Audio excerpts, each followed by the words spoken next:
Here with UFC lightweight Dan Hooker, who just defeated Gilbert Burns in the first round via TKO. I don't think it gets much more perfect than that, does it? Was that a perfect performance by you?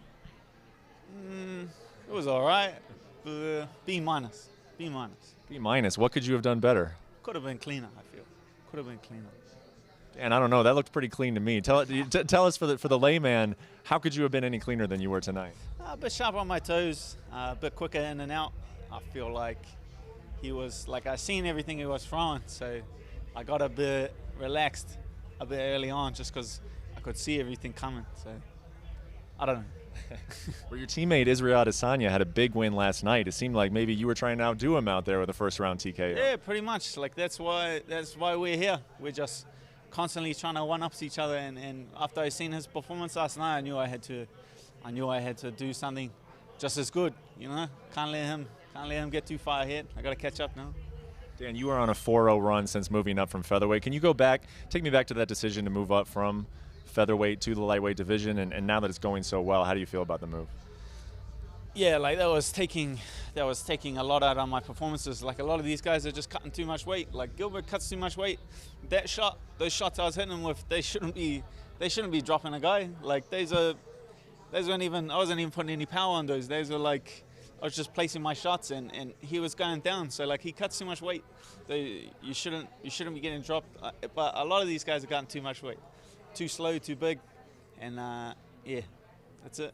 Is that how you came to that realization? Was it after a fight? Was it during a cut? When did you know that this is no good for me, cutting down to 145?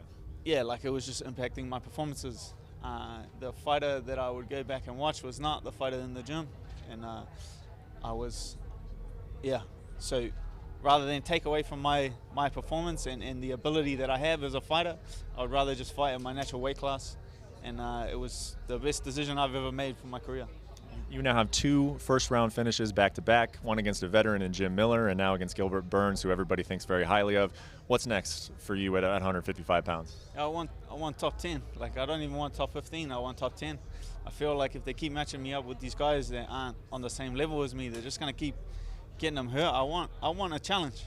You think I trained 8 weeks for that? You think I trained that hard and I flew halfway around the world to go out there and have a 1-minute fight? No, I want to test myself.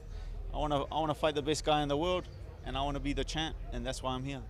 Here with Emily Whitmire, who just defeated Jamie Moyle in a strawweight bout, your first ever UFC victory. You looked happy in the cage. How is it soaking in so far? I don't know if it's exactly hit me yet, but right now I feel more than amazing. I couldn't be happier. I'm glad I went all 3 rounds. I'm glad I got to showcase my stand-up and my ground game and just let everybody know that I do belong here, and it feels good.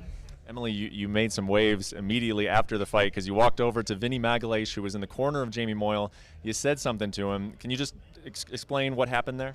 Yeah, Vinny's my teammate. He cornered against me in the Ultimate Fighter house. He told me, Jamie asked him to corner her for this fight. He said he wasn't going to do it. He told me like 4 times he wasn't going to do it. He told my coaches like 4 times he wasn't going to do it. And then didn't send any of us a message. And then I showed up today and I saw him getting off the bus. And so I thought that was a pretty shady move of him. And I was getting that win just so I could go over to her corner and tell him to off. Wow, did it affect your performance at all? I mean, clearly not. You won the fight, but did it give you a little extra motivation, or how did it affect you pre-fight? It didn't really affect me at all. Maybe a little bit more motivation because I definitely want to tell him off. Well, you certainly don't have a problem speaking your mind, so I will ask you, who would you like next after getting your first UFC victory?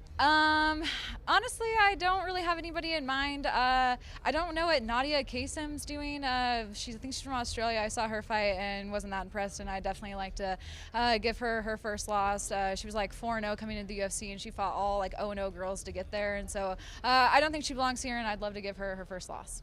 There you go. Congratulations on your first win. Thank you so much. Appreciate it.